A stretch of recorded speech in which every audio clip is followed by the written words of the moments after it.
Merci de rester fidèle au programme d'ITV. Bonsoir à toutes et à tous et bienvenue dans le bulletin d'information. Il a fallu une action conjointe entre sécurité française et sécurité sénégalaise pour l'arrêter. Un homme armé de nationalité sénégalaise s'est introduit dans les locaux du consulat général du Sénégal en France au lendemain de cette scène inhabituelle qui a fait plus de peur que de mal. La sécurité a été renforcée au niveau du consulat. La fouille de son véhicule a permis aux forces de l'ordre de mettre la main sur plus de 700 000 francs CFA. Les explications de Amadou Diallo, consul général du Sénégal à Paris. Il est joint au téléphone par Mamadou Gaye Kassé.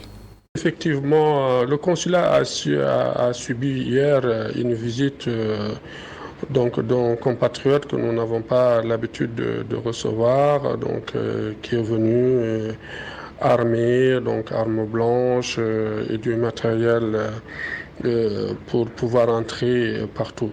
Donc il a fini par défoncer le portail d'entrée et puis au deuxième rideau dans le couloir, il a été bloqué par le double vitrage qu'il a tenté de pénétrer en usant des marteaux qu'il avait avec lui.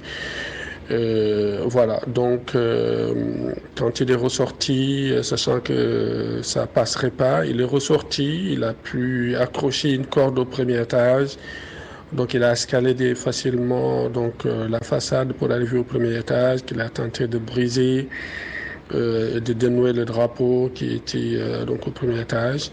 Et là, la sécurité est intervenue, sénégalaise et française, pour le mettre hors d'état de nuire, et qui l'ont interpellé et qui l'ont mis en garde à vue.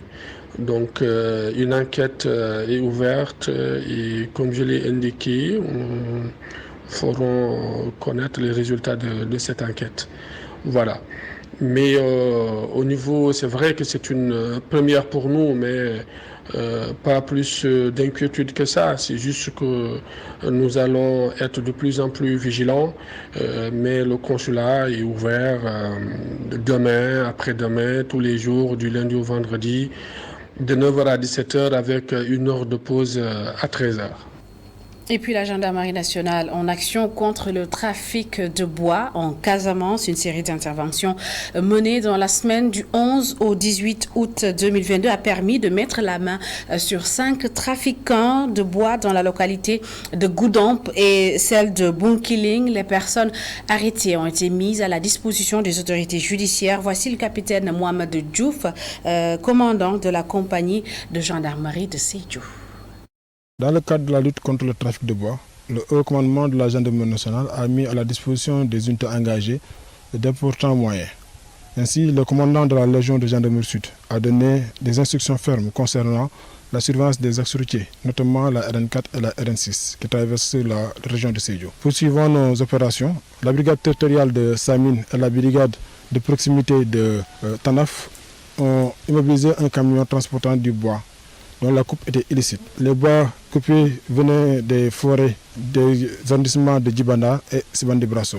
Ainsi, poursuivant les investigations, la brigade mixte de Bunkiling a opéré des saisies dans la journée du 17 août 2022 aux environs des arrondissements de Bogal, dans le département de Bunkiling.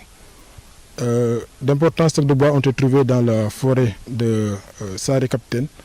Et pour lutter contre le trafic de bois, nous invitons les populations à s'approprier le numéro vert de la gendarmerie, qui est le 1, 2, 3.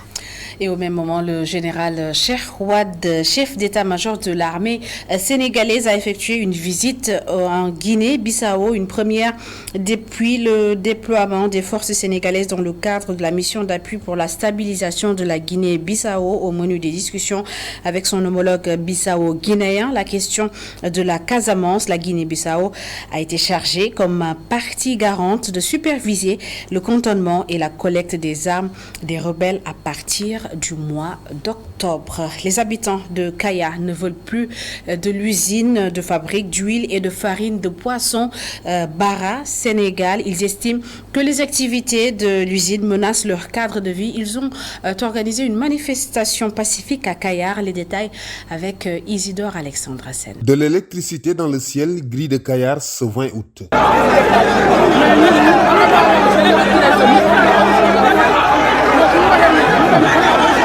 Abba Barna scandent les populations de Kayar.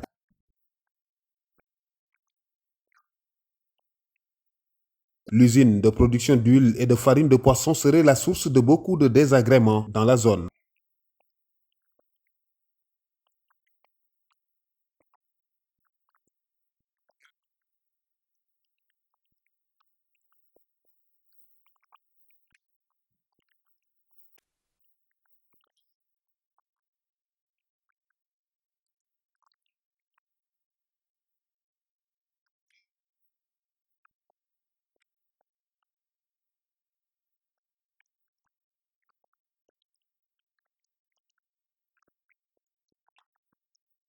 Le collectif Tahaou Kayar marque son indignation.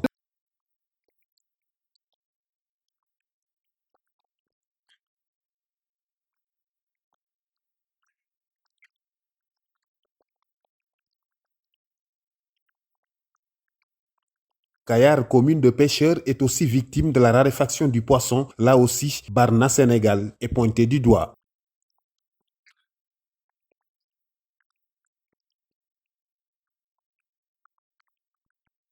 Cette manifestation est le début d'une série d'activités contre l'usine Barna Sénégal et de tout autre projet du genre à impacter négativement sur l'environnement et la santé des populations, d'après le collectif Tahaou Kayar. Une manifestation loin d'être pacifique. Isidore Alexandre Sen, merci. En politique, Toussaint Manga quitte le Parti démocratique sénégalais. C'est dans une lettre adressée au secrétaire général national du PDS que l'ancien parlementaire a annoncé sa démission de toutes les instances du parti. En 23 ans de militantisme dans le parti d'Abdoulaye Wade, il a été secrétaire national du mouvement des élèves et étudiants libéraux, secrétaire national de l'UJTL, coordonnateur de la fédération de Ziguinchor, membre du secrétariat national et du comité directeur du Parti démocratique sénégalais. L'intercoalition Yewwi Wallu en discussion pour la formation d'un groupe parlementaire unique de l'opposition. Une révélation de Oumar Sy, député élu à l'Assemblée nationale concernant la présidence de l'Assemblée nationale. La tête de liste des suppléants de Yewwi dit qu'il est prêt si la proposition lui est faite. Il était l'invité du jury du dimanche de Mamoudou Ibra Kane, la synthèse d'Abdourahmane Ly. Une décision politico-juridique partisane. Les termes de la tête de liste des suppléants de la coalition Yewwi Askan Wi pour qualifier la décision du Conseil constitutionnel. Une décision qui lui a permis aujourd'hui d'être titulaire à l'Assemblée nationale et mis out les leaders de la coalition de l'opposition. Ousmane Sonko, Aïda Mbodji, Malick Gakou, pour ne citer que cela, avaient pour ambition de mettre en œuvre le projet d'une législature de rupture. Mais tout n'est pas perdu pour autant, puisque Oumar Sy et ses collègues de la coalition de l'opposition comptent porter ce combat. Travailler pour l'intérêt exclusif du peuple sénégalais, sans distinction. En réalité, nous sommes dans le cadre d'une coalition. On ne pourra pas se passer, et ce ne serait même pas intelligent, de l'expérience parlementaire de certains leaders, de leur expérience professionnelle et de leur vécu politique. Nous sommes dans une coalition où nous sommes appelés à réfléchir ensemble avec les leaders et que toutes les bonnes décisions que nous pensons être au bénéfice des populations, nous allons le mettre en œuvre. Bien entendu, c'est nous qui allons le porter. Oui, on est loyaux, mais on ne peut pas être soumis. Et pour être au service exclusif des populations, Oumar Sy se dit prêt à tout, même à assumer le poste de président de l'Assemblée nationale. S'il arrivait à ce qu'on me propose d'occuper ce poste de président de l'Assemblée nationale, je ne le refuserai pas. Mais comme je dis, ce n'est pas de la prétention.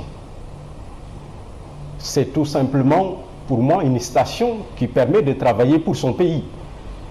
Même en étant député simple, on peut travailler pour son pays. Ouais.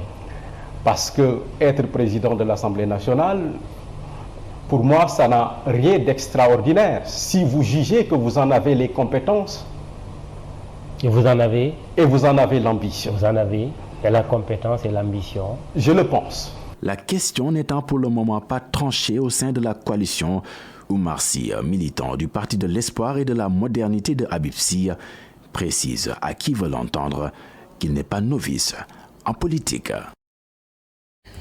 Et en ce qui concerne la déclaration de candidature du leader du PASTEF, Ousmane Sonko, le nouveau député n'y voit pas d'inconvénient, même s'il avoue avoir une préférence pour une candidature unique de l'opposition à l'élection présidentielle de 2024. Écoutons-le. Dans le protocole qui lie les leaders de la coalition Yewwi Askan Wi, chacun est libre, en ce qui concerne l'élection présidentielle, de demander le suffrage des Sénégalais. Je crois que le président Ousmane Sonko l'a bien précisé.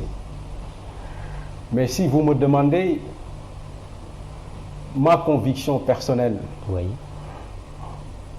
j'aurais souhaité, moi personnellement, que dans le cadre de l'élection présidentielle à venir, qu'on puisse se retrouver autour d'un seul candidat, au moins dans le cadre de la coalition Yewwi Askan Wi. C'est un vœu personnel. Oui. Mais je ne pense pas que cela puisse être un obstacle si nous n'arrivons pas à cet idéal. Pour moi, je le considère comme un idéal. Comme un idéal, oui. Si ce n'est pas le cas, oui, bon, bien entendu, chaque leader est libre, oui, donc d'aller conquérir le suffrage des Sénégalais, oui, en 2024. Mais nous avons quand même dit que si une telle situation se présentait, eh bien, nous trouverons une plateforme, en tout cas un accord qui nous permettra de dire que eh bien, tous les autres iront effectivement soutenir le leader le mieux placé. Et puis à Yeumbeul, les meilleurs élèves honorés par le collectif des élèves et étudiants de ressortissants de la localité, le CERI, qui a sélectionné les lauréats lors d'un concours communal, a profité de la cérémonie pour demander aux autorités de construire un nouveau lycée à Yeumbeul. Je vous propose d'écouter Mamadou Sy, il est le président du collectif des élèves et étudiants ressortissants de Yeumbeul. La cérémonie d'excellence du COGEC, le concours général communal, suite à un concours que nous avions organisé les 25 et 26 juin passés. Nous avons décidé de primer les meilleurs élèves de Yeumbeul qui se sont bien distingués à travers ce concours-là. Parce que ça a permis aux élèves quand même de mieux se préparer par rapport aux épreuves du bac et du BFM qui les attendent. Et heureusement aussi, ça a suivi ce résultat-là, ça a suivi au niveau du bac, parce que nous avons eu des mentions bien, des mentions très bien et aussi des premiers du centre au niveau du BFM. Parce que le collectif a pour vocation pédagogique. Son rôle, c'est d'aider et encadrer les élèves et les étudiants de Yeumbeul. Pour nous, ici à Yeumbeul, il nous faut au moins deux lycées. Parce qu'il n'y a que le lycée El Hadj Ibrahima Diop qui fait écho quand même. Sinon, nos élèves vont devoir sortir au niveau de Keur Massar ou aller à Limamoulaye ou Pikine. Pour nous, Yeumbeul mérite un autre lycée quand même. Et ça va encourager surtout les élèves parce qu'ils font des kilomètres à rallier à leur établissement. Voilà, c'est une doléance que nous souhaitons quand même que cela soit pris en compte. Oui, le thème qui a été retenu, c'est les STEM et le développement. Vu que nous sommes dans un contexte de perspective d'exploitation des ressources pétrolières et gazières, pour nous, c'est une évidence de mettre en exergue les élèves, de leur mettre à l'évidence que les sciences sont l'avenir de ce pays-là. Et c'est la fin de ce bulletin d'information. Merci à toutes et à tous de l'avoir suivi. Merci de votre fidélité.